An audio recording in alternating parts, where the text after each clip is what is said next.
everybody, I'm back.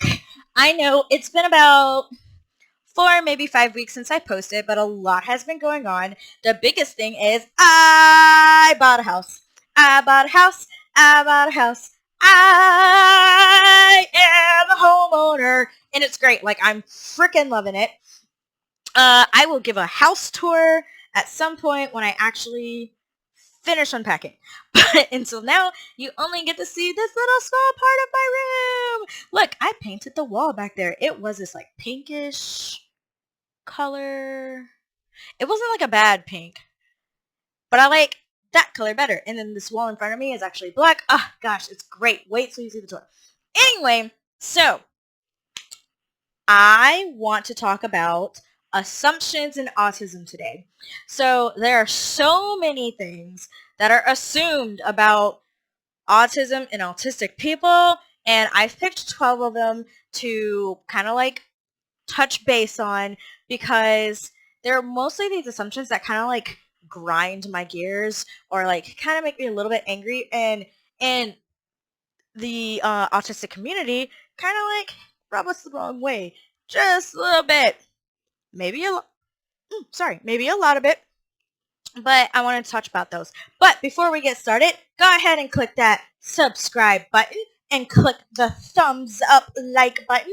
Also, if you like what you see and you like what you hear, also just, give me a like, give me a subscribe, and share. Please share. All right, let's jump into it. So, the first one that I'm not reading. I don't have my glasses on.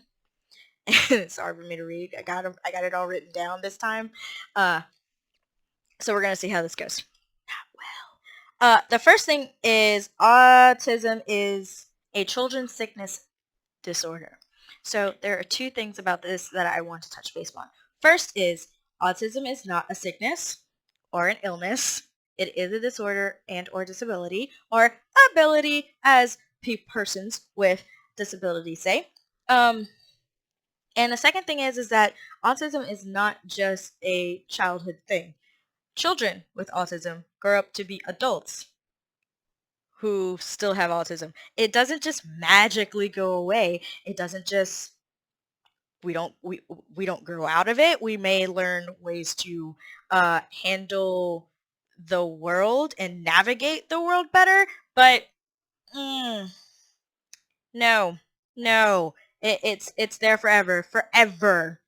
So it's not just for children. And like me, I was not even diagnosed until I was 30. And now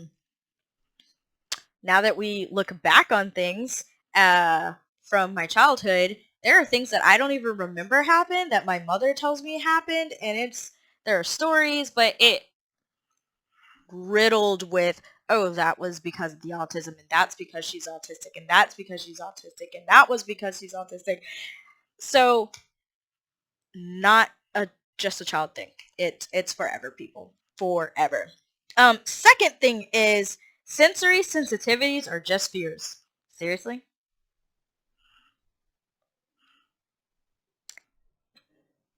I don't even know what to say about this one because it's not a fear. I'm not afraid of loud noises. I'm not afraid of crowds. I'm not what else do I have? I'm not afraid of loud sounds. I'm not afraid of bright lights. I'm not afraid of those things. They're just really hard to cope with at times. And it just bombards you. So I wanted to explain how sensory things are to a person who's not autistic, to a neurotypical person. And this is what I said, because this is the best thing that I could figure out was, imagine being in a tunnel, like you're driving through a tunnel, and while you're in that tunnel, somebody honks their horn. That sound amplifies and echoes, right? Yes. Now imagine that sound, but you have your car windows down and 10 times louder, and it doesn't stop at all. It just keeps going. That is what sensory issues and sensitivities are to persons with autism. At least that's what it's like for me. Like, when I am in those settings where there's too many people or there's too much noise and there's too much sound and there's too many things, people are talking to me and music's playing and all this other stuff is happening, I'm not afraid. It's just so much information that I'm all trying to process at once that I'm not able to, I'm not able to process it, and it becomes overwhelming, and then I start to have a meltdown, and then I cry, and then it's terrible, and then I need Fluffington, and then like I just need to be away, and so I start to stim even more, and it's not a fear. Not a fear. It's just an overload. Just, yeah. Okay, number 3. Autism is a burden.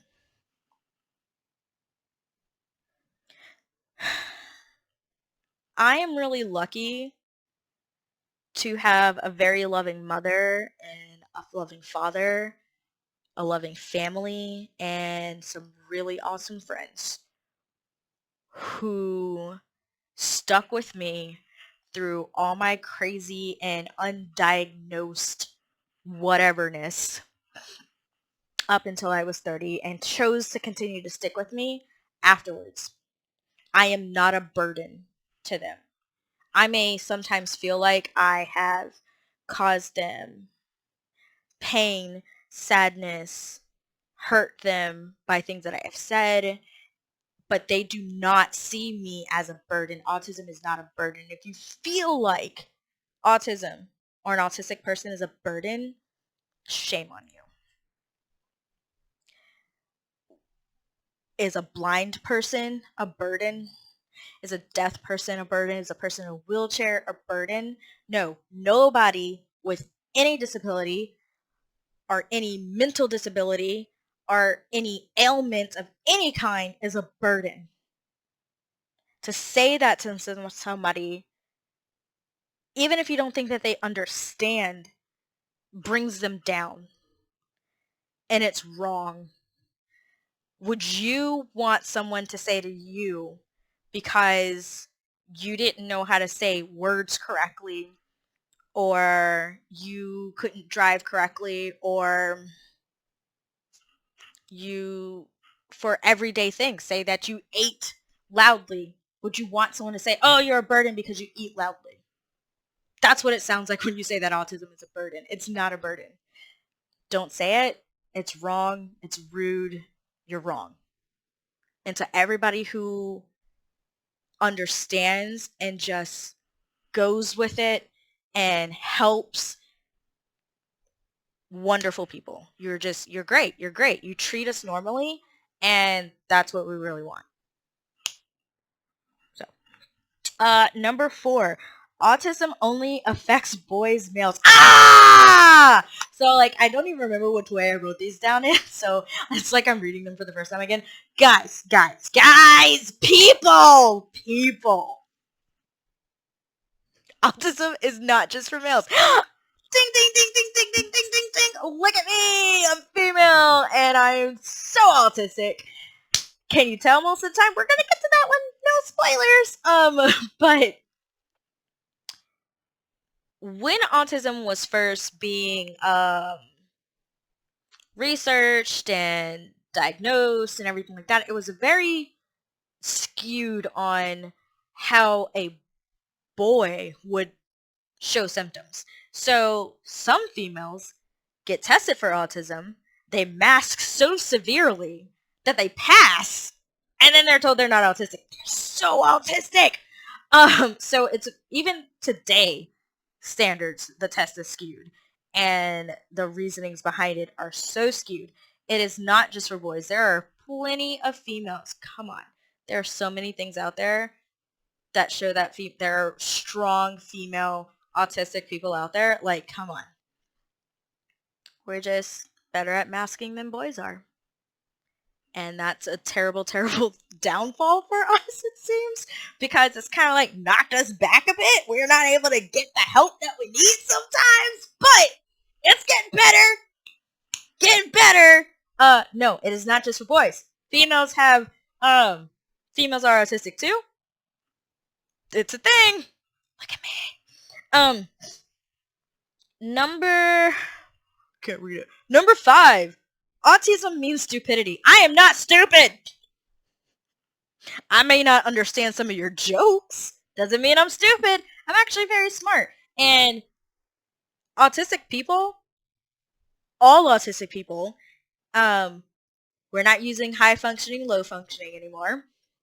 Everyone on the spectrum, ASD, every one of us is smart in our own way, no matter where we stand.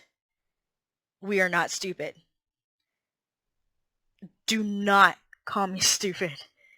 Just because I don't understand something or may not comprehend it the way that you do, or as quickly as you do, or ever, doesn't mean I'm stupid. There are many things that everybody in the world doesn't understand. Some people may not understand math. That doesn't mean that that person's stupid. Some people may not read as well. Doesn't mean that that person's stupid. Some people may not know how to build houses, but that other person over there does. Just because that person doesn't know how to build a house doesn't mean that that person's stupid. Just because I could go on for days. I could give you examples for every little thing. Just because someone can't do something or understand something or whatever does not mean that they're stupid. Everyone is smart. Everyone has skills. Everyone is special in their own way. And so are autistic people. Do not call us stupid. Don't do it. I almost want to skip this one and do it last, but I'm going to do it now because this is the way I wrote it down. You are not autistic because ... I have been told this in 2 years. 2 years. 2 years, people. 2 years. I've only known, I've been diagnosed for 2 years, and I've been said, you're not autistic because you talk. What? You're not autistic because you hold a job. What? You're not autistic because you live alone. You're not autistic because you drive. You're not autistic because it's so many things. Just you're not autistic because you can hold a conversation. You're not autistic because you're looking at my eyes. Lie. I'm not looking at you in your eyes. I'm not. I'm looking at your mouth. Tricked ya. You're not autistic because of this. You're not autistic because of that. That has no standing. Autism is a spectrum. It's autism, spectrum, disorder, spectrum. And that spectrum is huge. No autistic person is going to be exactly like another autistic person that you meet. We are all different. Just like people are different and have different personalities, no persons are the same. Even twins. Twins are super alike, but not all twins like everything the same or exactly the same. So, no autistic person is always going to be the same, which means that what you have in your head or what people have in their head of what they think autism is has no standing because it's a spectrum. Imagination. Sorry, SpongeBob. Anyway, moving on. Autistic persons are worthless, unlovable, etc., etc., etc., etc. Now, I've struggled with this where I've felt like I'm never going to have a boyfriend. And that I won't be able to find someone that can accept for me for like the long term. But I'm past that now. I know that I possibly will find somebody, and it's okay for me to be the way that I am because I am lovable. I have friends who care about me. I have honest to God true friends. I have family that loves me. That means I'm lovable. I'm not worthless. I bring something to the table, and so do all autistic people, and with whatever they're doing in their life. So no, not true. That's what I have to say about that. Next, autistic persons do not have empathy. So, I have totally even said that, like, I don't understand what empathy is, and the thing is that just because I might not feel the same way you feel at that exact moment doesn't mean that I don't understand or am empathetic or non-empathetic to the situation. I can be. I may not get there right away, but I can be. And then some autistic people, that's just how I am. I have to have an actual experience about the same type of subject before I can really understand and empathize with you. But it doesn't mean that I don't have empathy. It just means that I don't have anything to connect that to be empathetic with. So what my mother has started doing for me recently is that when I'm super excited about something, she's like, hold that feeling. This is what this feels like. Or when I'm sad about something, she goes, this is what this feels like. Or if I'm scared about something, she's like, this is what this feels like in this type of situation. So then the next time that someone goes through it, a friend goes through it, or I see something on TV or whatever, then I can associate that feeling with it. Some people with autism just have to find some way to associate with it. Some autistic people, I have a friend, oh my gosh, so empathetic. He is so empathetic and so cuddly and so lovely and everything like that. I'm not like that. But guess what? Every autistic is different because it's a spectrum. So yeah. Okay. Everyone is a little autistic. Stop it. No, you're not. Stop telling me this. I cannot tell you how many conversations I've had with random people and they're like, well, I do that too, so I must be a little bit autistic. But no, you're not. Everyone is not a little bit autistic. Everyone may have one aspect of autism here and there. Maybe. I won't even say that with concrete. But you may have a tendency or one little thing. But that is not what autism is. Autism is a whole host of things combined into one thing. Like, it's all... Stop it. Everyone is not just a little autistic. Stop saying that to us, because what you're doing is you are making us less, you're making us feel like devalued, that we're wrong, that we are wrong to be the way that we are, that we're trying to get something. No! Stop it. All right. Moving on. Number 10. All or most autistics are savants or geniuses. I am not a genius. I am not a savant. That's not how that works. There is a very few who are autistic and are savants. And that is like a beautiful, beautiful, beautiful, beautiful, beautiful, wonderful thing. And it's just amazing. Even I'm amazed by it. So when the world is amazed by something like that, I'm not going to take anything from it, like away from it, because I don't want to discount it or anything like that, but I do want people to understand that just because that one person that they saw on TV that can sing and play the piano is freaking awesome, not me. Not the majority of autistic people. It's just not a thing. So stop thinking that. It's not true. We're good. We're almost done. Number 11. Autism can be overcome by thinking or behaving differently. I'm going to go back to that deaf man or blind girl or the person in the wheelchair. So if the blind person just thinks that they're not blind, they're no longer blind. Is that how that works?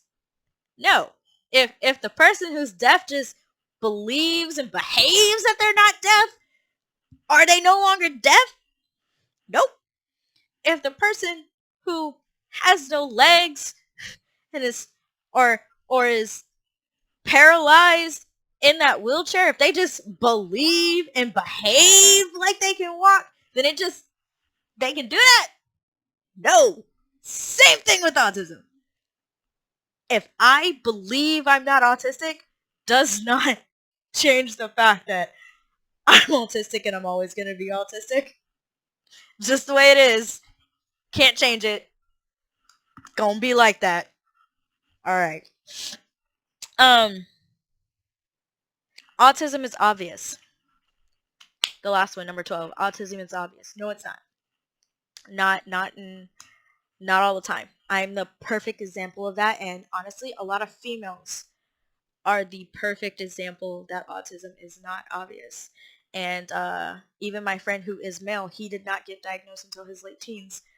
It's not obvious. Most of the time, it gets misdiagnosed as depression or ADHD or ADD or a whole host of BPD. It gets diagnosed as so many other things. Um, and as the world starts to realize that autism is a thing and it's prevalent and it's there, it's more easy to diagnose, it's more easy to see, it's more thought of. But when I was younger, I did get tested for something when I was in the second grade. They thought that I couldn't read. And that was probably the first and only person, maybe some, but it's not like my mother didn't like my mother was great. She raised me like she thought that she needed to raise me, and it was perfect because if she didn't care or if she didn't see that I needed help in certain areas, then I wouldn't have been as stable as I am now. Not saying that I'm great. No one's great. No one's perfect. I got my problems. I work on them daily. But it's not obvious. It wasn't obvious to my family. It wasn't even obvious to me until I got way older and I advocated for myself. And I was even afraid to tell my parents that I had done this thing, but when I did, super understanding. It was great. It's not obvious. Most people talk to me day in and day out at work and have no idea because I'm so good at masking and I'm so good at trying not to stim, and I'm trying to let that pull all of that back. I'm trying so hard to pull away the mask and just be me the majority of the time. And the more people out in the world who actually have a good understanding of autism and are more open-minded and willing to ask questions and listen and just be, the easier it is for autistic persons to thrive with the world, not against the world. So, which one of those have you assumed before? Like, comment below. Let's get a discussion going. Let's talk about it. I want to know what people have assumed before, or if you have a question, don't be afraid. I'm not just because I got a little in this video doesn't mean that I'm like here to like cut your head off. No, I'm not going to do that. I would rather someone come to me and ask me a question and talk to me and want to know more and me give them more information than them not ask at all. So maybe you have a question, comment below. Maybe you don't want to comment below and you want to talk to me more privately. Still comment below. Tell me you want to talk to me more privately. I'll get in touch with you. I really will. I just had a wonderful conversation with this wonderful woman who has a little autistic girl, and we talked for a good 45 minutes, and it felt so great to help her out. It really did. So come to me, comment below, tell me which ones you guys have assumed. Ask questions if you have assumptions and you just want to know. Tell me what you want to hear next. Anything. Like, share, subscribe. Come on, people. Let's be all part of the Unicascent family. Okay, that's what I got for you guys. I know I'm kind of a little long. You guys are kind of used to that sometimes, but stay Unicascent, people. I'm snapping a lot. It's a stem. I'm sorry. Snap, snap, snap, snap, snap, snap, snap. Okay, bye.